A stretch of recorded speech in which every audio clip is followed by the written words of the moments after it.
Բարի երեկո, Ազատությունն է եթերում լուրերի թողարկմամբ այսօրվա թեմաներն են։ Կալանավորվել են մահացած զինվորի 2 ծառայակիցները, Զորամասի ղեկավարությունը դեռ չի կանչվել պատասխանատվության։ Նարեկ Կարապետյանը խորհրդարան կմտնի մեղադրյալի կարգավիճակով։ Իրավապահներն այսօր Ծառուկյանի հերթական ձեռնարկությունում էին, աշխատողները բողոքի ակցիա էին անում։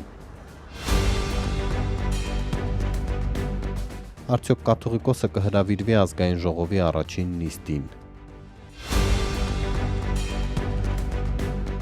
Միացյալ Նահանգների և Ռուսաստանի արտգործնախարարները քննարկել են Ուկրաինայում պատերազմը դադարեցնելու հնարավորությունը։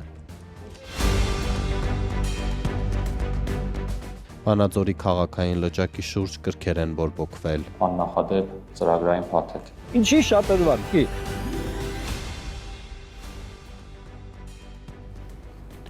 20-ամյա ժամկետային Նարեկ Թորոսյանի մահվան գործով կալանավորվել են նրա 2 ծառայակիցները անզգուշությամբ ինքնասպանության հասցնելու մեղադրանքով, մեկը կրտսեր սերժանտ է, մյուսը շարքային։ Պաշտոնապես չի հաղորդվել, թե ինչ հանգամանքներում է տեղի ունեցել դեպքը, լրատվամիջոցների տեղեկություններով զինվորը ծեծի է ենթարկվել։ Իրավապահները չեն հայտնել Զորամասի ղեկավարությանը պատասխանատվության կանչելու մասին։ Անցած 7 ամիսների ընթացքում պաշտոնապես հաղորդվել է 8 զինծառայողի մահվան մասին։ Մի շարք հասարակական կազմակերպություններ այսօր խիստ քննադատել են իշխանություններին, հայտարարելով, թե զինված ուժերում բռնությունը, զինծառայողների նվաստացումը շարունակական է և դրսևորվում է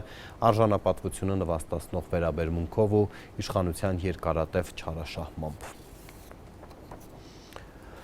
Այլ թեմաներ, Նարեկ Կարապետյանը խորհրդարան կգնա մեղադրյալի կարգավիճակով, ընդդիմադիր ամենամեծ խմբակցության ղեկավարն ազատության մեջ է գրավի դիմաց, գործի մանրամասները հայտնի չեն, դատախազը շտապել էր կենտրոնական ընտրական հանձնաժողով, որ մանդատը ստանալուն զուգահեռ ապագա պատգամավորի դեմ գործ հարուցելու թույլտվություն ստանա։ Միլիարդատեր Սամվել Կարապետյանի եղբորորդին չնայած ընտրությունների արդյունքներին պնդում է, թե հասնելու են իշխանափոխության։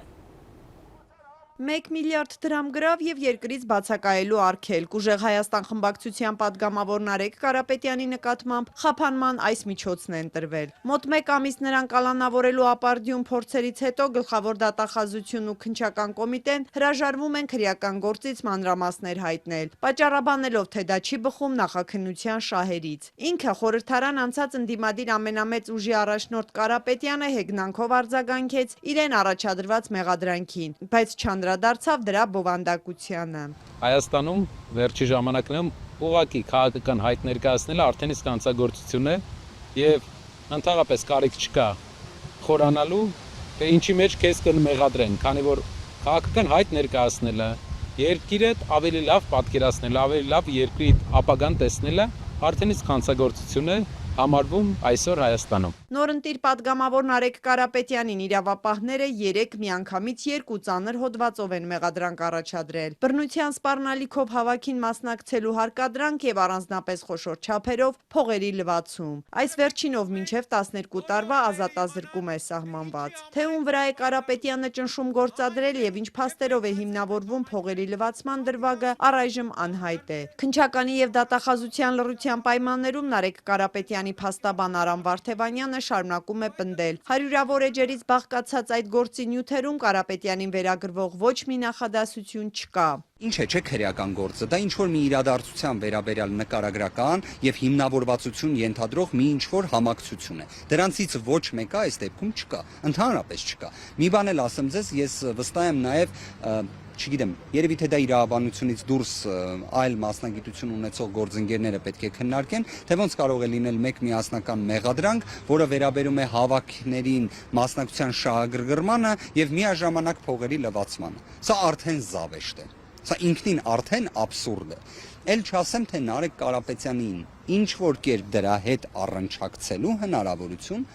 ողջամիտ իրականության մեջ չկա։ Վարդևանյանն ավելի վաղ ասել էր, թե այս գործն առնչվում է Ուժեղ Հայաստան կուսակցության խորհրդի անդամ Ալեքսան Ալեքսանյանի քրեական վարույթի հետ։ Ալեքսանյանը կալանավորված է, մեղադրվում է Տաշիրին առնչվող ընկերություններից փոխանցված շուրջ 1.6 միլիարդ դրամի հանցավոր ծագմամբ փողերը լվանալու եւ այդ գումարով հավաքներին մասնակիցներ ապահովելու համար։ Ըստ իրավապահների նա շուրջ 1400 քաղաքացու ձևական աշխատանքի է ընդունել իր ղեկավարած կազմակերպությունում եւ վարձատրել, որպեսզի նրանք մասնակցեն Ուժեղ Հայաստանի եւ Մերձևովի կազմակերպած ցույցերին։ Քննչականի փոխանցմամբ այս գործով 500 մարդ է հարձակնվել։ Սակայն թե ինչ առնչություն ունի Նարեկ Կարապետյանը սրա հետ Վարդևանյանն էլ չի բացահայտում։ Պաշտպանական կողմը միայն պնդում է ինչպես սպառնալիքներով հավաքներին տանելու, այնպես էլ փողերի լվացման դրվագներով որևէ փաստական տվյալ չկա։ Որտեւ հաշվի առնելով, որ ես տեսել եմ Նարեկ Կարապետյանին վերագրող իբրև դեպքի կից ներկայացված նյութերը, այնտեղ ընդհանրապես երևույթային ոչինչ չկա։ Գումարի չափ, չգիտեմ, ում պիտի տար,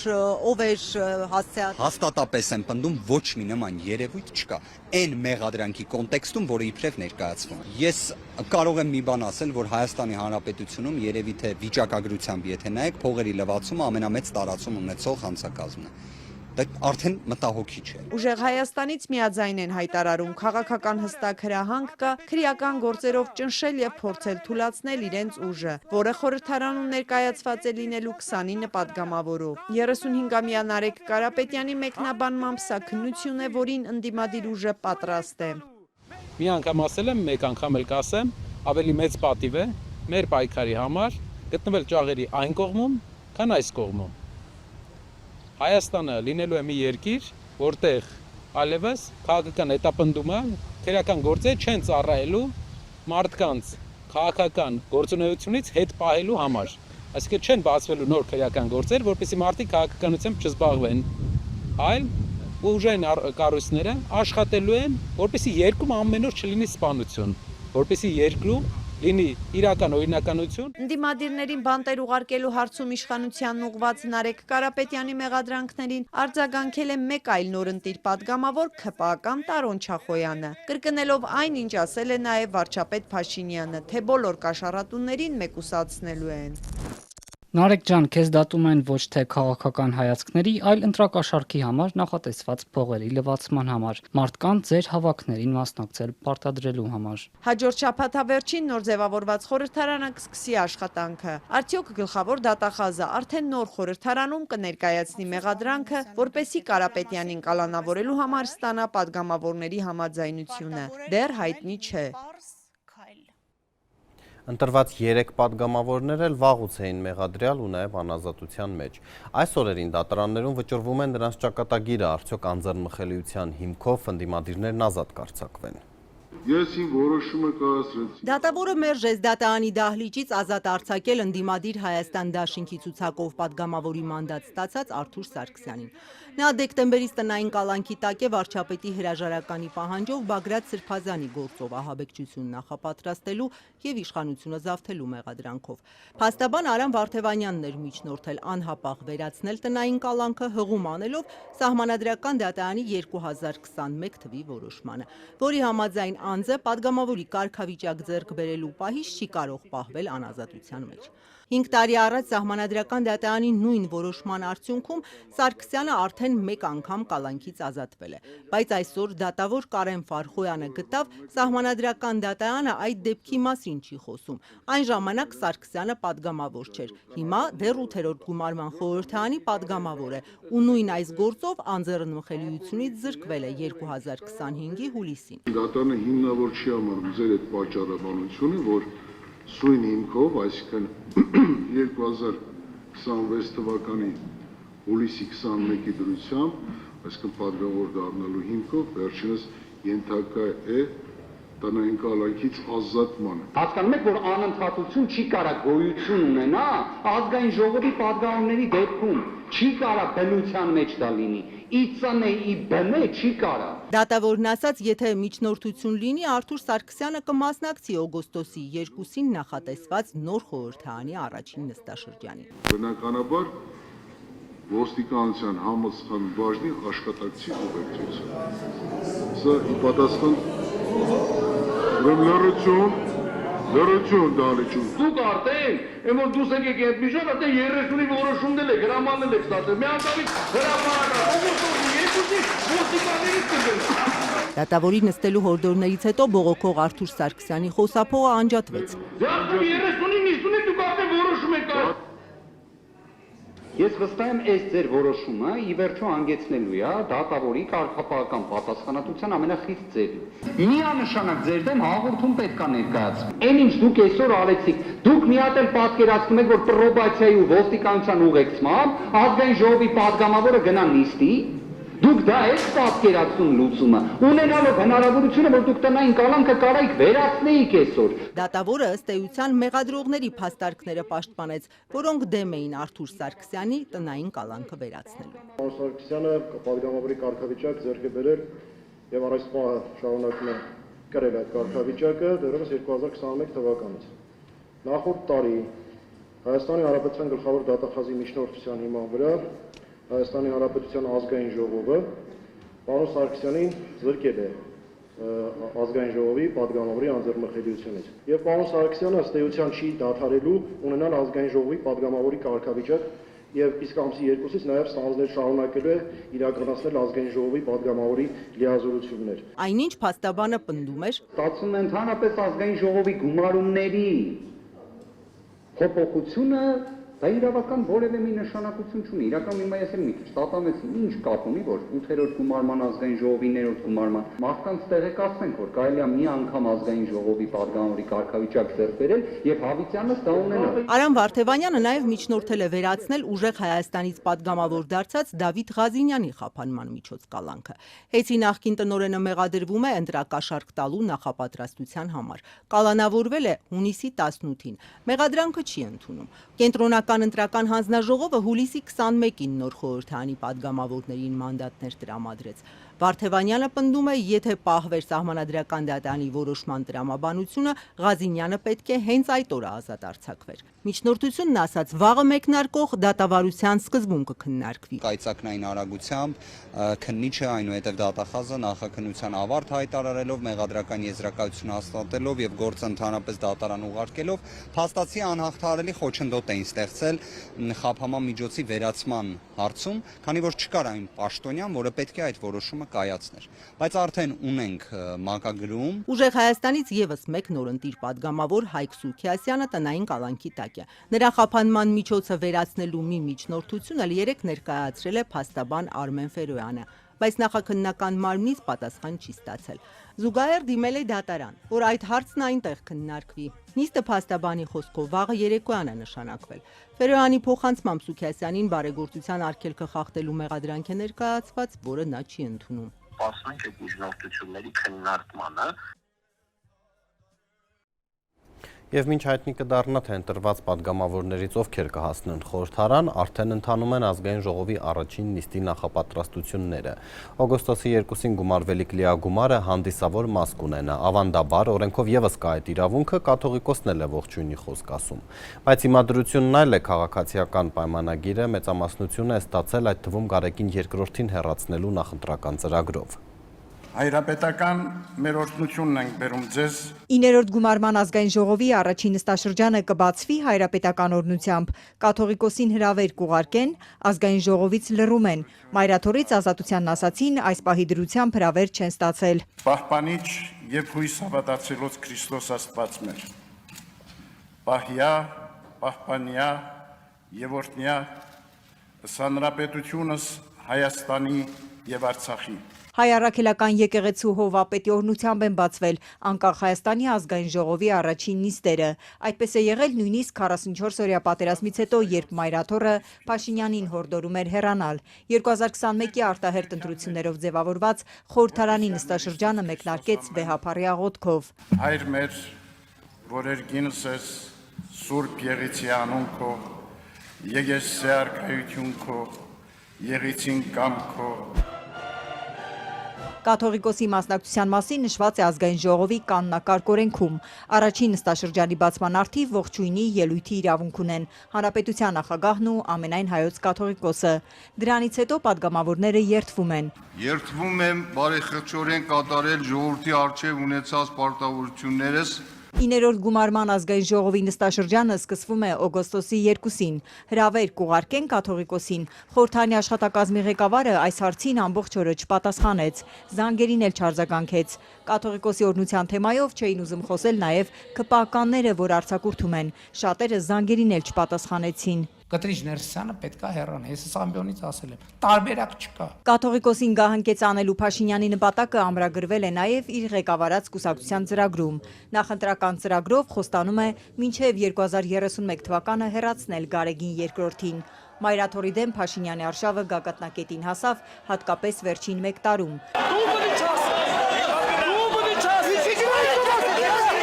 Քրեական գործեր հարուցվեցին կաթողիկոսի ու մայրաթորին սատարող եկեղեցականների դեմ։ Մի խումբ բարձրաստիճան հոգևորականներ ամիսներ շարունակ բանտում էին տարբեր մեղադրանքներով։ Իսկապես մեր անկախության պատմությունից այս կողմ Հայաստանի պատմության մեջ չի եղել երբևէ թե ազգային ժողովի մակարդակում, թե նախագահի նախագահների երթունակալության մակարդակում, երբ որ չհրավիրվի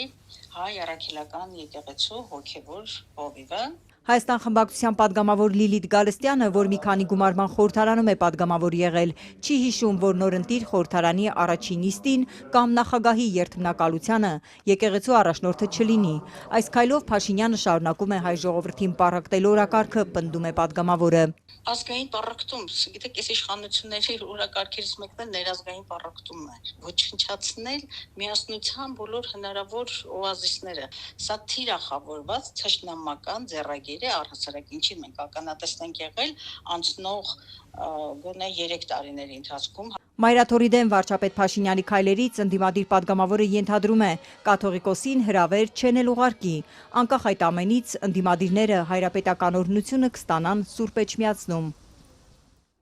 Մինչ Գագիկ Ծառուկյանը կալանավայրում է, նրա 1 տասնյակ ձեռնարկություններում ստուգումներ են, հազարավոր աշխատակիցներ մատնված են պարապուրդի։ Այսօր իրավապահները Բարգավաճ Հայաստանի առաջնորդի առևտրի կենտրոնում էին, մի շարք տաղավարներ փակվել են տեղում բողոքի ալիք բարձրացնելով։ Ինքը Ծառուկյանը, որին վարչապետը սպառնացել էր ունեզրկել ու բանտ ուղարկել, թիմակիցների միջոցով փոխանցում է, թե չի հեռանա քաղաքականությունից։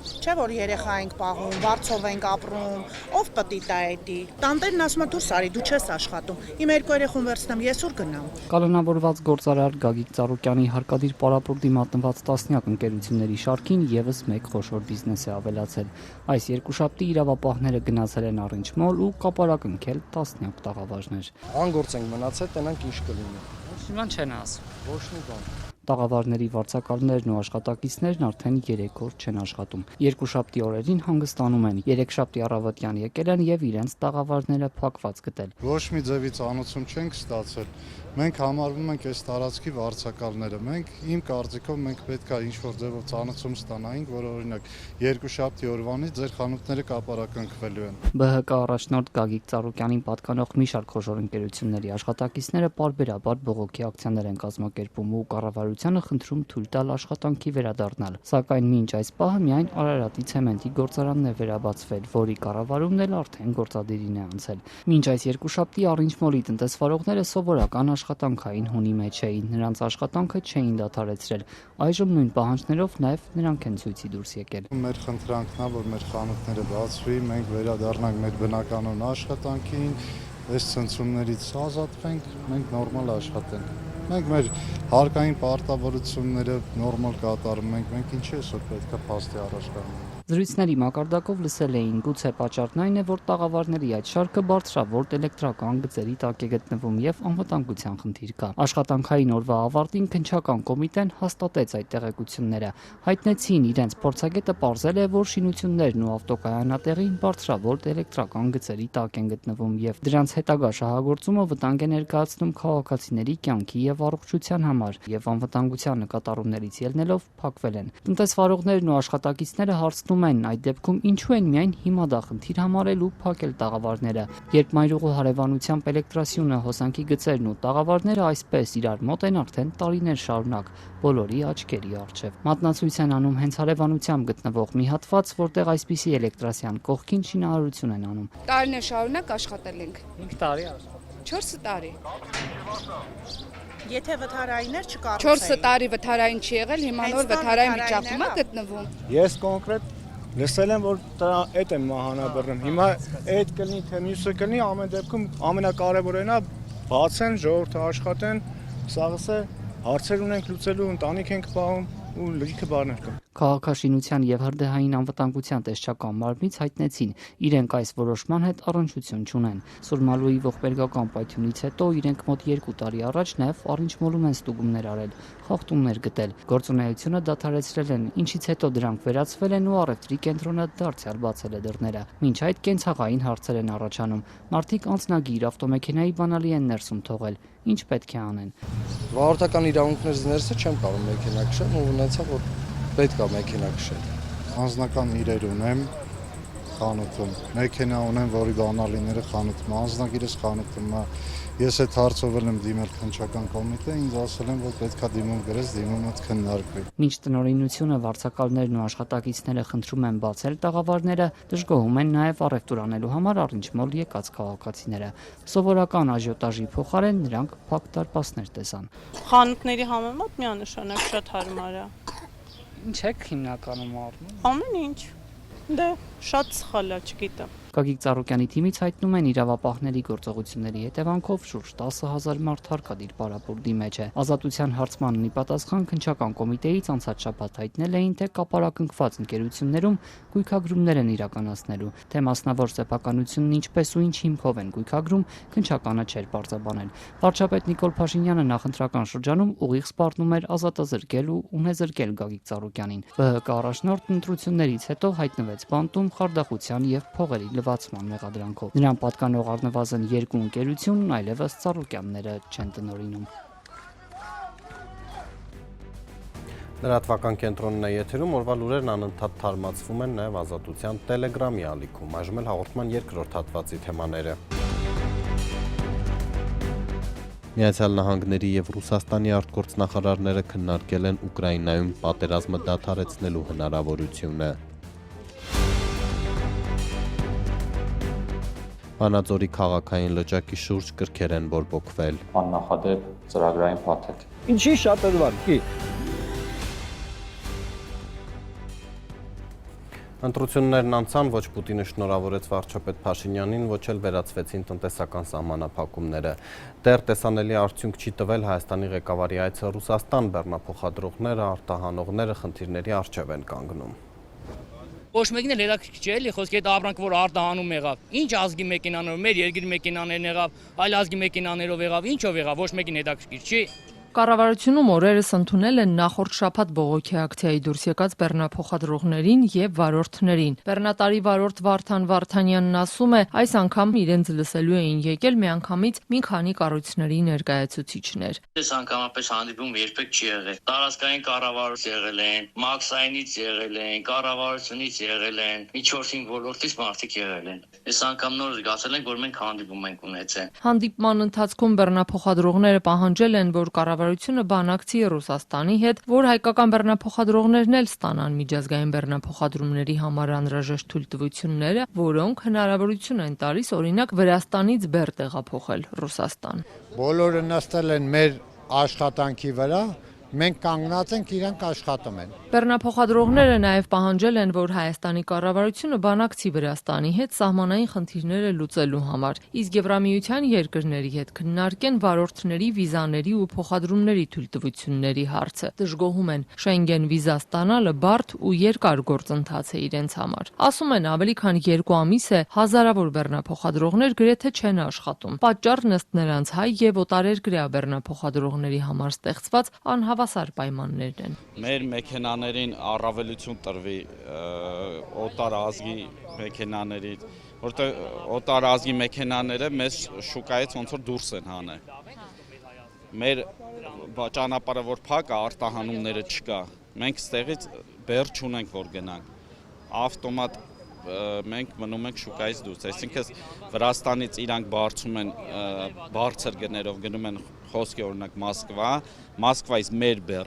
հայկական բեռը վեկալում են, հետ վերադարձի բեռ հետ է գալի։ Կառավարության շենքի մոտ նախորդ շաբաթ հավաքված բեռնափոխադրողները բացատրում էին, թե որքան կարևոր է, որ հայկական բեռնափոխադրողները նույնպես միջազգային բեռնափոխադրումների համար անհրաժեշտ, այսպես ասած, դազվոլները, թույլտվությունները ստանան։ Այդ փաստաթուղթը փոխանակվում է երկրների միջև միջկառավարական համաձայնագրերի շրջանակներում։ Բեռնափոխադրողների խոսքով այսօր վրացական եւ այլ երկրների ընկերություններն այդ իրավունքն ունեն, իսկ հայկականները ոչ։ Թող բոլորին դազվոլ հանեն, թող հարմարացնեն, դազվոլ հանեն, այդ դազվոլով բոլորն էլ քշեն։ Հիմա մի ամիսա մարդը կայնել է, երկու ամիսա կայնել է ու ընդհանրապես իր տուն եկամուտ չի մտնում։ Լոգիստական ընկերություններն էլ պետք է հարկային դաշտ մտնեն, ասում են վարորդներն ու նշում, որ դրանք այսօր սնկի նման բազմանում են։ Միջնորդները, ովքեր որ բարձում են օտար մեքենաները,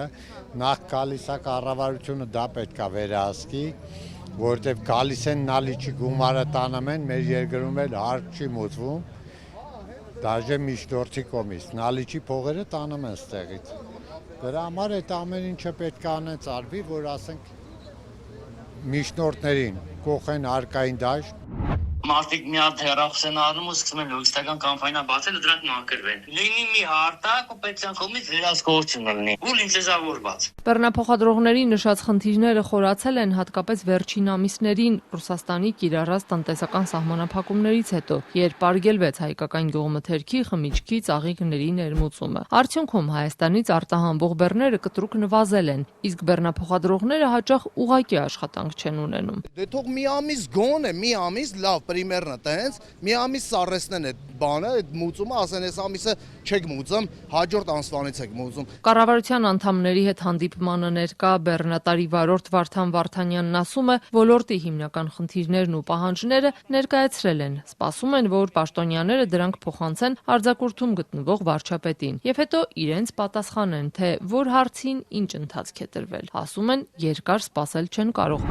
Ամենաշատ 2 շաբաթ, ամենաշատ։ Արդեն շաբաթը հեսա լրանա, մնաց մի շաբաթ։ Ես 3 ամսա չենք շում, որից աշխատավարձ ստանանք։ Դանակ ասելա ոսկորներից, էլ արդեն սպասելու տեղ չկա։ Թեժ քննարկումներ են Վանաձորի քաղաքային լճակի շուրջ, տեղացիներն այդտեղ լողում են, իշխանությունները ծրագրել են լճից ժայթքող շատրվան կառուցել, նախաձեռնությունը ջրի երես է հանել նոր հարցեր։ Վանաձորի քաղաքային լիճը, որտեղ բնակիչները սովոր են հանգստանալ, նավակ քշել ու զովանալ, կարող է փոխել իր տեսքը։ Դեռ անցյալ տարեվերջից եւ ընտրությունների ողջ ընթացքում մարզային ու քաղաքային իշխանությունները հանրությանը վստահեցնում էին, թե լճի տարածքը խոշոր շատրվանային համակարգ դարձնելու ծրագիրն արդեն հաստատված է եւ կիրականացվի հենց այս տարի։ Վանաձորի համար 1 տարվա համար նախատեսված սա աննախադեպ բյուջե է եւ աննախադեպ ծրագրային փաթեթ։ Խորհրդարանական ընտրություններից 1 ամիս առաջ Լոռու մարզպետ Արեն Մկրտչյանը հանրային հեռուստաընկերության եթերում հայտարարում էր, որ տարիներ առաջ վարձակալության տրված տարածքը հետ է վերցվել եւ այստեղ պետության ու համայնքի բյուջեից ավելի քան 5 միլիարդ դրամ են ծախսելու։ Մենք լայնածավալ հիմնանորոգման աշխատանքներ ենք սկսում։ Վանաձորի քաղաքային լճի վթարային տարածքի նախագծային աշխատանքներն ավարտված են, այն կունենա ճարտարապետական նոր տեսք։ Շատրվանները լճի Նախընտրական ռեպորտաժում որպես նախագծի հեղինակ ներկայանում էր Վանաձորի քաղաքապետարանի քաղաքաշինության բաժնի նախկին պետ Սուրեն Աբովյանը, որը դատարանի առաջ է կանգնած կաշառքի եւ այլ պաշտոնեական չարաշահումների գործերով։ Այն ժամանակ նա վստահեցնում էր, թե լճում շատրվաններ տեղադրելը որևէ կերպ չի խանգարի լողացողներին ու նավակներին։ Որոշակի վերապահում կար բնակչության մոտ, այն մասը որ հնարավոր է չկարողանան լողալ կամ նավակից օգտվել, պետք է նշեմ, որ դա այդպես չէ։ Մինչդեռ ընտրություններից հետո պատկերը կտրուկ փոխվեց։ Օրերս մարզպետարանում կազմակերպված հանրային լսմանը, որին հանրությունը փաստացի չէր մասնակցում, պարզվեց, որ հաստատված ծրագիր պարզապես չկա։ Նույն Սուրեն Աբովյանն այժմ հայտարարում է, թե ընդամենը սեփական նախաձեռնությամբ անվճար էսքիզ է գծել, որն արժանացել է մարզպետի հավանությանը։ Ձեզ պատվեր ա եղել, թե դուք որպես ով եք նշել։ Պատվեր չի եղել, պարոն մարզպետի հետ քննարկումների արդյունքում ես որպես անհատ ճարտարապետ ուղղակի մշակել եմ, ներկայացրել ենք միասին հանրությանը, իսկ հետագա արդեն նախագծերի աշխատանքային նախագծերը կմշակվեն բնականաբար համապատասխան պատվերով, կարգով եւ ես մեծ հավանականությամբ դրանց հետ կապ չեմ ունենում։ Այսինքն սա ես գաղափարն եմ ներկայացրել, էսքիզը եւ հայցակարգը։ Անվճար Փողմարզպետ Ռուբեն Մարգարյանն էլ հաստատեց. էսքիզը հավանության արժանանալուց հետո դեռ պետք է նախագիծ դառնա եւ ուղարկվի կառավարություն։ Այսինքն երբ եք նախատեսում, որ այս ծրագիրը այդ ամբողջ փուլերը անցնելու է եւ իրականություն դառնա։ Հստակ ժամկետ չեմ կարող նշել։ Այս հակասություններին ու լճի ավանդույթները վերացնելու պլաններին արձագանքել են վանաձորցիները, այդ թվում Լուսավոր Հայաստան կուսակցության առաջնորդ Էդմոն Մարուկյանը։ Ինչու են լավ, ինչու են կպած ուզում դնեն այստեղ շատրվան, էլի իմաստը որն է։ Ինչի շատրվան։ Ասում են ինչ որ մեկը կա մարզպետարանում, ով որ շատրվաններ տեղադրելու լիցենզիա ունի։ Եվ ասում են տենց այդ մարդը լոբինգ անեն, որ շատրվան, տենց քաղաքում անդադ շատրվան են դնում։ Մի քանի տեղ դրել են շատրվաններ, շատրվանները չեն գործում, չեն միացնում, որտեղ դա ծախս է։ Դա ջուր է, էլեկտրաէներգիա է, ծախս է, փող է։ Մի 10 միլիոն դրամ տարեկան պետք է դուրս գային, որ շատրվանը ստեղ աշխատի։ Քննադատություններից հետո մարզպետն իր Facebook-յան էջում ստիպված եղավ ընդունել, որ լճում լողալն ու հոսանքով շատրվանային համակարգը համատեղել ի վերջո չի հաջողվում։ Գիտեք, որ լուսաձայնային շատրվանները հոսանքով են աշխատելու եւ ջրի մեջ լինելու է հոսանք։ Մյուս կողմից նույն լճում կա լողանալու եւ նավակներ վարելու վաղեմի ավանդույթ եւ մենք էլ չենք ուզում այդ ավանդույթը կորցնել, բայց երկուսը համատեղել կարծես թե չի հաջողվում։ Մարզպետը նաև հերքում է պնդումները, թե մարզպետարանում շատրվանների լիցենզիա ունեցող պաշտոնյա կա, ինչի պատճառով էլ քաղաքում անընդհատ շատրվանների նախագծեր են առաջ մղվում։ Իմ ղեկավարած մարզպետարանում չի կարող լինել որևէ պետական պաշտոնյա, որը որևէ տենդերի մեջ մասնակցություն ունենա, նա կազատվի աշխատանքից րոպեների ընթացքում եւ նաեւ մեծ հավանականությամբ քրեական օրենսգրքի սահմաններ կհատի եւ իրավապահներն էլ կմիջամտեն։ Չնայած մարզպետ Արեն Մկրտչյանը բացառում է պաշտոնյաների մասնակցությունը պետական գնումներին, լրագրողական հետաքննությունները հակառակն են փաստում։ Ազատությունը բազմիցս է անդրադարձել, թե ինչպես են պաշտոնյաների հետ փոխկապակցված ընկերություններն ակտիվորեն մասնակցում տենդերներին։ Օրինակ, մարզպետարանի քաղաքաշինության բաժնի պետ Լևոն Հախինյանի մորը պատկանող Ղարաքիլիսա ընկերությունը հաճախ լինելով միակ մասնակիցը միայն վերջին 2 տարում տասնյակ միլիոնավոր դրամների պետական պատվերներ է ստացել։ Մեկ տարի առաջ Ղարաքիլիսա ընկերության էջում տեղադրված հեռախոսահամարով հենց մարզպետարանի բաժնի պետ Լևոն Հախինյանն էր պատասխանել մեր զանգին։ Սա միակ օրինակը չէ։ Լևոն Հախինյանի վերադասի քաղաքաշինության վարչության պետի ու նույն վարչության գլխավոր մասնագետի կանանց համատեղ LS նախագիծ ընկերությունը գրեթե ամեն ամիս է տարբեր քաղաքապետարաններից ու նախարարություններից միլիոնավոր դրամների պատվեր ստանում։ Մարզպետարանի արձանագրությունն եմ կարդում, հիմա մասնավորապես։ Պարզ չէ, պաշտոնավարման 1.5 տարում որևէ ասուլիս չհրավիրած մարզպետը չգիտի այս ամենի մասին, թե թաքցնում է, բայց նա իր Facebook-ի էջում նշել է, թե բաց ու թափանցիկ է աշխատում եւ հորդորել է հանրությանն առաջարկներ անել քաղաքի արհեստական լճի վերաբերյալ։ Չնայած ամիսներ առաջ աչքալուսանք էր անում, թե նախագիծը պատրաստ է, սկսելու են կառուցել։ Այնպես որ կշարունակենք այս մասով քննարկումները, մենք բաց ենք, կառուցողական ենք, միանձնավորոշում հանրային նշանակություն ունեցող հիմնանորոգման ծրագրում չենք կայացնելու բնականաբար։ Միջազգային լրահոսից Միացյալ Նահանգների պետքարտուղար Մարկո Ռուբիոն Ռուսաստանի արտգործնախարարի հետ հանդիպումից հետո հայտարարել է, որ Ուկրաինայում պատերազմը դադարեցնելու համար անհրաժեշտ են նոր գաղափարներ, քանի որ մինչև այժմ առաջարկված տարբերակները ընդունելի չեն Կիևի համար։ Զուգահեռ ռազմաճակատում իրավիճակը թեժ է, միայն այսօր փոխադարձ հարվածներից 7 մարդ է զոհվել։ Նավթի գները կրկին բարձրացել են Մերձավոր Արևելքում սրվող հակամարտության ֆոնին ամերիկյան զինուժը անցած գիշեր 12-րդ օրն անընդմեջ հարվածներ է հասցրել Իրանի ուղղությամբ, Թեհրանն էլ իր հերթին թիրախավորել է Միացյալ Նահանգների բազաները Քուվեյթում։ Եվ ֆուտբոլ Երևանի Նոան կոնֆերենցիաների լիգայի որակավորման երկրորդ փուլում այսօր կմրցի Մոլդովայի փոխչեմպիոն Զիմբրուի հետ։ Եվրագավաթային պայքարին Քիշնևում հետևում է մեր թղթակից Մարինե Խաչատրյանը։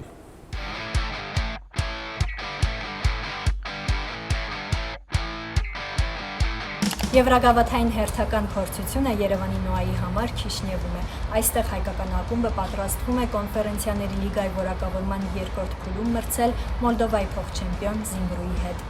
Մենք ցանկանում ենք մրցել, ցանկանում ենք հնարավորինս լավը լինել եւ մեր երկիրն ու ակումբը ներկայացնել հնարավորինս լավագույն կերպով։ 1 month ago with the pre-season we work very good and we have a hard pre-season. Թիմը շատ լավ է պատրաստվել խաղին։ Մենք սկսել ենք նախապատրաստվել դեռ 1 ամիս առաջ։ Ես կարծում եմ, ավելի քան պատրաստ ենք խաղին։ Հուսով եմ, վաղը ամեն ինչ ցույց կտանք մարզադաշտում։ Սա ինձ համար եւս մեկ եվրագավաթային խաղ է։ One European Mar game, I have in Noah.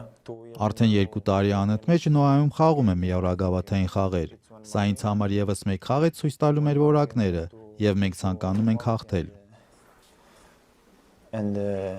we want to win. Նոր մրցաշրջանը Նոան սկսել է նաև նոր դեմքերով տրանսֆերային պատուհանի ընթացքում թիմը համալրումներ է կատարել։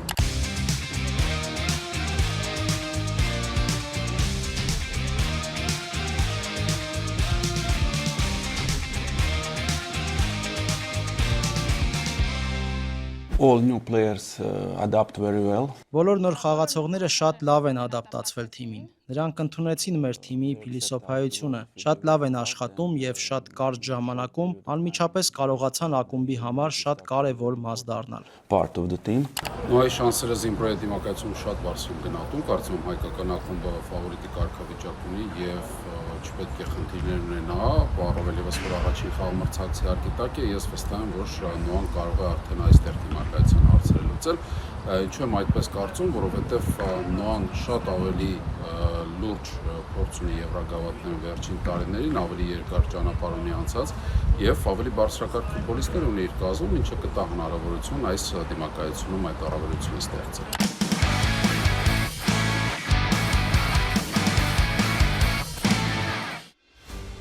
Կոնֆերենցիաների լիգայում այսօր Հայաստանի Փյունիկը ուժերն է չափում հունգարական Դեբրեչենի հետ, իսկ Ալաշկերտի մրցակիցն է Ռումինիայի Կլուջ ակումբը։ Մեր թղթակից Մարինե Խաչատրյանը այս արդյունքները ամփոփի Ազատության էջերում սոցցանցերում։ Իսկ լրատվական թողարկմանն այսքանը, կհանդիպենք։